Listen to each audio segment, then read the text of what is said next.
اعوذ باللہ من الشیطان الرجیم وَإِذْ قَالَ رَبُّكَ لِلْمَلَائِكَةِ إِنِّي جَاعِلٌ فِي الْأَرْضِ خَلِيفَةً قَالُوا أَتَجْعَلُ فِيهَا مَن يُفْسِدُ فِيهَا وَيَسْفِكُ الدِّمَاءَ وَنَحْنُ نُسَبِّحُ بِحَمْدِكَ وَنُقَدِّسُ لَكَ قال انی اعلم ما لا تعلمون۔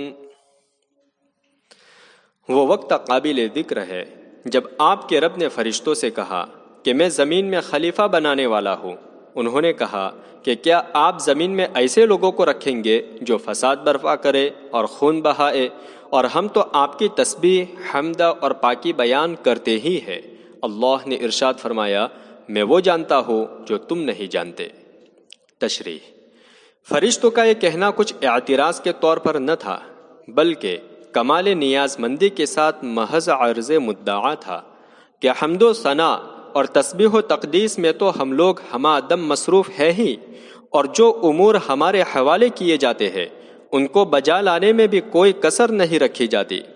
زمین میں انسان سے پہلے جنات کے قیام کا تجربہ ہمیں بھی ہے، اور اس سے قیاس کیا جا سکتا ہے کہ یہ نئی زمینی مخلوق بھی سب کی سب نیکوکار نہ ہوگی۔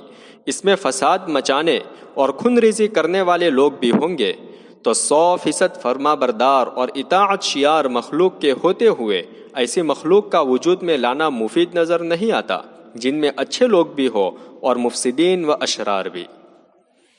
آیت شریفہ میں یہ بھی معلوم ہوا کہ اللہ تعالیٰ کے بہت سے احکام مفسدین اور بگاڑ پیدا کرنے والوں سے متعلق ہے، جیسے شرعی سزائے، آخرت میں کافروں اور گنہگاروں پر عذاب۔ اسی طرح اللہ تعالیٰ کی بعض صفات وہ ہے جن کا ظہور خطا کاروں سے متعلق ہے، جیسے اللہ تعالیٰ کا غفار ہونا، عفو ہونا، ستار ہونا وغیرہ۔ اگر ایسی مخلوق نہ ہوتی جس میں نیکوں کے ساتھ برے اور فرما برداروں کے ساتھ خطا کار بھی ہو، تو نہ یہ احکام الہی جاری ہو پاتے اور نہ اللہ تعالیٰ کی ان بلند صفات کا اظہار ہو پاتا۔ اس لیے ایسی مخلوق کا وجود ضروری تھا جو خیر و شر کے سلسلے میں امتحان لیے جانے کے لائق ہو اور نیکی اور بدی دونوں کی صلاحیت رکھتی ہو۔ فرشتے برائی و نافرمانی پر قادر ہی نہ تھے، اور جنوں میں نیکی کی صلاحیت نہایت مغلوب تھی، اس لیے وہ اس ضرورت کی تکمیل کے لیے کافی نہیں تھے۔ غالباً اللہ تعالیٰ نے اسی حقیقت کے بارے میں فرمایا کہ میں وہ بات جانتا ہوں جو تم نہیں جانتے۔ وَعَلَّمَ آدَمَ الْأَسْمَاءَ كُلَّهَا ثُمَّ عَرَضَهُمْ عَلَى الْمَلَائِكَةِ فَقَالَ أَنبِئُونِي بِأَسْمَاءِ هَؤُلَاءِ إِن كُنتُمْ صَادِقِينَ قالوا سبحانك لا علم لنا إلا ما علمتنا إنك أنت العليم الحكيم۔ اور اللہ نے آدم علیہ السلام کو تمام چیزوں کے نام سکھا دیے، پھر ان کو فرشتوں کے سامنے پیش کیا اور فرمایا کہ اگر تمہاری بات صحیح ہے تو ان کے نام تو بتاؤ۔ فرشتے بول اٹھے، آپ کی ذات پاک ہے، ہمیں تو صرف وہی معلوم ہے جو آپ نے ہمیں سکھایا ہے، بے شک آپ ہی پورے علم و حکمت والے ہیں۔ تشریح: عربی زبان میں اسم صرف نام ہی کو نہیں بلکہ علامہ راغب اصفہانی رحمۃ اللہ علیہ کے بقول اس کو کہتے ہیں جس سے کسی شے کی ذات کی معرفت حاصل ہو، ما یعرف بہ ذات الشیء۔ اس لیے مفسرین کا خیال ہے کہ حضرت آدم علیہ السلام کو صرف اشیاء کے نام ہی نہیں بلکہ ان کے حقائق و خواص بھی بتا دیے گئے تھے۔ گویا آج تک کائنات کی جن پوشیدہ حقیقتوں سے پردہ اٹھتا جاتا ہے اور انجانی باتیں علم کی روشنی میں آتی جاتی ہے، وہ اسی علم کا ظہور ہے جو بارگاہ ربانی سے حضرت آدم علیہ السلام کو عطا ہوا تھا۔ ویسے غور کیا جائے تو چیزوں کو نام سے موسوم کرنا بھی انسان ہی کی خصوصیت ہے، دوسری مخلوقات اس سے محروم ہے، اور یہ بھی اللہ تعالیٰ کی بہت بڑی نعمت ہے۔ مثلا اگر انسان پھلوں اور غذاؤں آدمیوں اور شہروں کے نام رکھنے کی صلاحیت نہ رکھتا اور فرض کیجئے کہ اسے یہ کہنا ہوتا کہ مجھے عبد الحمید کے ذریعے مدینہ کے کھجور بیچ دو تو اس کا تعبیر کرنا کتنا دشوار ہوتا۔ اس لیے اس آیت میں اس بات کی طرف بھی اشارہ ہو سکتا ہے کہ اللہ تعالیٰ نے حضرت آدم علیہ السلام کے واسطے سے بنی آدم ہی کو ناموں کے ذریعے چیزوں کی شناخت اور تعیین کی صلاحیت عطا فرمائی ہے۔ ان کنتم صادقین کے اصل معنی ہے اگر تم سچے ہو، لیکن فرشتوں سے جھوٹ کا احتمال نہیں کہ وہ جھوٹ بولنے پر قادر ہی نہیں ہے، اس لیے یہاں مراد یہ ہے کہ اگر تمہاری بات صحیح ہے، کیونکہ عربی زبان میں صدق کے معنی صواب اور درست کے بھی آتے ہیں۔ آیت شریفہ میں یہ بھی معلوم ہوا کہ نام تو غالباً حضرت آدم علیہ السلام کو فرشتوں کے سامنے ہی بتائے گئے، لیکن وہ اسے اخذ نہ کر سکے، اسی لیے جب سوال ہوا تو اپنے عجز کا اظہار کرنا پڑا۔ اصل میں فرشتوں کا علم محض تقلیدی ہے، وہ استنباط کی صلاحیت سے محروم ہے، اور انسان کو اللہ تعالیٰ نے اجتہاد اور استنباط کی صلاحیت سے نوازا ہے، اس لیے وہ معلومات میں غور کر کے نامعلوم باتوں کو بھی اخذ کر لیتا ہے۔ آیت شریفہ میں یہ بھی معلوم ہوا کہ زمین میں احکام الہی کو جاری کرنے کے لیے علم و فہم بھی مطلوب ہے، محض صالحیت کافی نہیں بلکہ صلاحیت بھی ضروری ہے۔ ہم اس حکمت سے واقف نہیں تھے۔ اس سے عبادت پر علم کی فضیلت بھی معلوم ہوئی کہ عبادت میں تو فرشتے بڑھ کر تھے، انسان کو یہ مقام علم ہی کی وجہ سے حاصل ہوا، اور اس کی وجہ یہ ہے کہ عبادت اور بندگی مخلوق کی صفت ہے اور علم خود خالق تعالیٰ کی صفت ہے۔ قال یا آدم انبئهم بأسمائهم فلما أنبأهم بأسمائهم قال ألم أقل لكم إني أعلم غيب السماوات والأرض وأعلم ما تبدون وما كنتم تكتمون وَإِذْ قُلْنَا لِلْمَلَائِكَةِ اسْجُدُوا لِآدَمَ فَسَجَدُوا إِلَّا إِبْلِيسَ۔ اللہ نے فرمایا تم فرشتوں کو ان کے نام بتاؤ۔ اللہ نے فرمایا آدم تم فرشتوں کو ان کے نام بتاؤ۔ جب آدم علیہ السلام نے ان کے نام بتا دیے تو اللہ نے فرمایا میں نے تم سے کہا نہ تھا کہ میں آسمانوں کی اور زمین کی چھپی ہوئی چیزوں کو بھی خوب جانتا ہوں، جن باتوں کو تم ظاہر کرتے ہو ان سے بھی واقف ہو اور جن کو دل میں چھپائے رکھتے ہو ان سے بھی۔ جب ہم نے فرشتوں کو حکم دیا کہ آدم کے سامنے سجدہ ریز ہو جاؤ تو سوائے ابلیس کے سب سجدے میں گر پڑے۔ تشریح: سجدے سے کیا مراد ہے؟ بعض حضرات کی رائے ہے کہ اس سے پیشانی کا زمین پر رکھنا مراد نہیں، بلکہ محض حضرت آدم علیہ السلام کی بڑائی اور جلالت شان کو تسلیم کرنا مراد ہے، اس لیے کہ عربی زبان میں سجود کے معنی خضوع اور تذلل کے بھی آتے ہیں۔ دوسری رائے یہ ہے کہ اس سے سجدے کی مخصوص صورت یعنی پیشانی کا زمین پر رکھنا ہی مراد ہے، لیکن یہ سجدہ عبادت اور بندگی کے طور پر نہ تھا کہ یہ تمام شریعتوں میں اللہ کے ماں سوا کے لیے حرام رہا ہے، بلکہ احترام و تعظیم کا سجدہ مراد ہے جو پہلی امتوں میں جائز تھا، جیسا کہ حضرت یوسف علیہ السلام کے واقعے سے ظاہر ہے، اور شریعت محمدی میں اسے بھی حرام فرما دیا گیا۔ چنانچہ آپ صلی اللہ علیہ وسلم نے فرمایا کہ اگر اللہ کے ماں سوا کو سجدے کی گنجائش ہوتی تو میں بیویوں کو حکم دیتا کہ شوہروں کو سجدہ کرے۔ ایک رائے یہ بھی ہے کہ سجدہ فرشتوں نے اللہ تعالیٰ ہی کو کیا تھا اور حضرت آدم علیہ السلام کی حیثیت قبلہ کی تھی۔ ابا واستکبر وکان من الکافرین، اس نے نہیں مانا اور تکبر میں مبتلا ہو گیا اور دراصل وہ تھا ہی کافروں میں۔ تشریح: کان من الکافرین کا ترجمہ دونوں طریقے سے کیا گیا ہے، شیطان کافروں میں سے ہو گیا اور شیطان کافروں میں سے تھا، یعنی وہ بباطن کفر کو چھپائے ہوئے تھا، اور یہ بات پہلے ہی سے خدائے علیم و خبیر کے علم میں تھی۔ دوسرا ترجمہ الفاظ قرآن سے زیادہ قریب ہے۔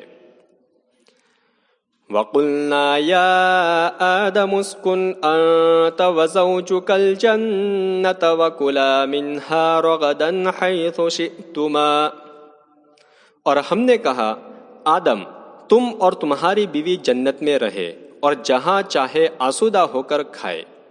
تشریح: معلوم ہوا کہ کھانا پینا اور ازدواجی تعلق تقوی، بزرگی اور دینی کمالات کے منافی نہیں ہے۔ وَلَا تَقْرَبَا هَٰذِهِ الشَّجَرَةَ فَتَكُونَا مِنَ الظَّالِمِينَ، البتہ اس درخت کے قریب کبھی نہ پھٹکنا ورنہ تمہارا شمار خطا کاروں میں ہو جائے گا۔ تشریح: اس درخت کا نام نہ قرآن میں مذکور ہے نہ صحیح حدیثوں میں۔ عوام میں جو گیہوں مشہور ہو گیا ہے اس کی کوئی معتبر دلیل نہیں ہے۔ ظلم کا لفظ قرآن مجید میں متعدد جگہ گناہ کے معنی میں استعمال ہوا ہے۔ گناہ پیغمبر کے شایع نشان نہیں ہے، اسی لیے خطا کار کے لفظ سے اس کا ترجمہ کیا گیا ہے۔ فَأَزَلَّهُمَا الشَّيْطَانُ عَنْهَا فَأَخْرَجَهُمَا مِمَّا كَانَا فِيهِ، آخر شیطان نے اسی درخت کے باعث ان دونوں کو لغزش میں مبتلا کر دیا اور ان کو اس سے نکال کر ہی چھوڑا۔ تشریح: انہا کے دو معنی کیے گئے ہیں اور دونوں کی گنجائش ہے۔ اول یہ کہ اس سے جنت مراد لی جائے، دوسرے اس سے وہی ممنوع درخت مراد لیا جائے۔ آیت میں اس سے پہلے دونوں ہی کا ذکر آیا ہے۔ ہندوستان کے اہل علم میں حضرت مولانا محمود حسن صاحب رحمۃ اللہ علیہ نے پہلا معنی مراد لیا ہے اور حضرت تھانوی رحمۃ اللہ علیہ نے دوسرا معنی۔ انبیاء معصوم ہوتے ہیں۔ کبیرہ گناہ اور ایسا صغیرہ گناہ جو مروت و شرافت کے خلاف سمجھا جاتا ہو کا صدور بالاتفاق انبیاء سے نہیں ہو سکتا۔ ایسے صغائر جو عام انسانی شرافت کے خلاف نہ سمجھے جاتے ہو کا ارتکاب انبیاء سے ہو سکتا ہے یا نہیں، اس میں اختلاف ہے۔ البتہ لغزشوں اور خلاف اولا باتوں کا صدور انبیاء سے بھی ہو سکتا ہے۔ یہی اکثر علماء اہل سنت والجماعت کا مسلک ہے، اور انبیاء سے ان کے صدور کی حکمت یہ ہے کہ انبیاء کے انسان اور بشر ہونے کا پہلو امت کے ذہن میں باقی رہے اور وہ ان کی شان کے بارے میں افراط اور مبالغہ سے کام نہ لے۔ حضرت آدم علیہ السلام کا اس درخت کے پھل سے کھانا، حضرت یونس علیہ السلام کا قبل از وقت نینوا سے ہجرت کر جانا، حضرت موسیٰ علیہ السلام کا بلا ارادہ ایک قبطی کو قتل کر دینا، اور آپ صلی اللہ علیہ وسلم کا ایک موقع پر انشاءاللہ کہنا بھول جانا، یہ سب اسی قبیل سے ہے۔ امت کی تو ایسی لغزشیں بارگاہ خداوندی میں یوں ہی معاف ہے۔ انبیاء کی شان اور ان کے مقام کے لحاظ سے اتنی معمولی بھول چوک پر بھی گرفتہ ہو جاتی ہے کہ جس کے رتبے ہے سوا اس کو سوا مشکل ہے۔ وَقُلْنَا اهْبِطُوا بَعْضُكُمْ لِبَعْضٍ عَدُوٌّ وَلَكُمْ فِي الْأَرْضِ مُسْتَقَرٌّ وَمَتَاعٌ إِلَىٰ حِينٍ، ہم نے کہا کہ اب تم سب یہاں سے نیچے اترو، تم ایک دوسرے کے دشمن رہو گے، تمہارا ٹھکانہ زمین میں ہوگا، وہاں ایک خاص مدت تک تمہارا رہنا سہنا ہوگا۔ تشریح: یا تو اس سے شیطان اور فرزندان آدم کی باہمی عداوت مراد ہے یا خود انسان کی باہمی عداوت۔ فَتَلَقَّىٰ آدَمُ مِن رَّبِّهِ كَلِمَاتٍ فَتَابَ عَلَيْهِ إِنَّهُ هُوَ التَّوَّابُ الرَّحِيمُ، پھر آدم علیہ السلام نے اپنے رب سے کچھ کلمات سیکھ لیے اور توبہ کی، اللہ تعالیٰ نے ان کی توبہ قبول کر لی، بے شک اللہ بہت توبہ قبول کرنے والے اور نہایت مہربان ہے۔ تشریح: یہ پہلی توبہ تھی جو کسی انسان کو اپنے رب کریم سے طلب کرنی تھی، اس لیے خداوند کریم ہی نے حضرت آدم علیہ السلام کو توبہ کے کلمات بھی سکھا دیے۔ اس سے وہ دعا مراد ہے جس کا ذکر سورہ اعراف میں ہے۔ قُلْنَا اهْبِطُوا مِنْهَا جَمِيعًا، ہم نے کہا تم سب نیچے اتر جاؤ۔ تشریح: گویا توبہ قبول ہونے کے بعد بھی انسان کے لیے زمین میں قیام پذیر ہونے کا حکم باقی رہا، کیونکہ اس کے بغیر انسان کو زمین کی خلافت سونپنے کا مقصد حاصل نہ ہو سکتا تھا۔ فَإِمَّا يَأْتِيَنَّكُم مِّنِّي هُدًى فَمَن تَبِعَ هُدَايَ فَلَا خَوْفٌ عَلَيْهِمْ وَلَا هُمْ يَحْزَنُونَ۔ اگر تمہارے پاس میری طرف سے کوئی ہدایت پہنچے تو جو لوگ میری ہدایت کی پیروی کریں گے ان کے لیے نہ کوئی اندیشہ ہے اور نہ وہ غمگین ہوں گے۔ تشریح: کسی تکلیف دہ بات کے پیش آنے سے پہلے جو گھبراہٹ اور اندیشہ ہوتا ہے اس کو خوف، اور پیش آنے کے بعد جو دکھ اور صدمہ ہوتا ہے اسے حزن کہتے ہیں۔ مطلب یہ ہے کہ راہ حق کی پیروی کرنے والوں کو نہ مستقبل کا کوئی خوف ہونا چاہیے اور نہ گزرے ہوئے حالات پر کوئی رنج۔ والذین کفروا وکذبوا بآیاتنا اولئک اصحاب النار، اور جو لوگ کفر کریں گے اور ہماری آیتوں کو جھٹلائیں گے وہ دوزخی ہے۔ تشریح: آیات کے معنی احکام الہی کے بھی ہو سکتے ہیں اور اللہ کی ان نشانیوں کے بھی جو کائنات میں بکھری پڑی ہے اور اپنی زبان حال سے ہر لمحہ اور ہر آن خدا کے وجود اور اس کی توحید کی گواہی دے رہی ہے۔ ہم فیہا خالدون، اور وہ ہمیشہ اسی میں رہیں گے۔ تشریح: معلوم ہوا کہ جیسے اہل جنت ہمیشہ کے لیے جنت میں رہیں گے اسی طرح دوزخی ہمیشہ دوزخ میں رہیں گے۔ یہی اہل سنت والجماعت کا مذہب ہے۔ صدق اللہ العظیم۔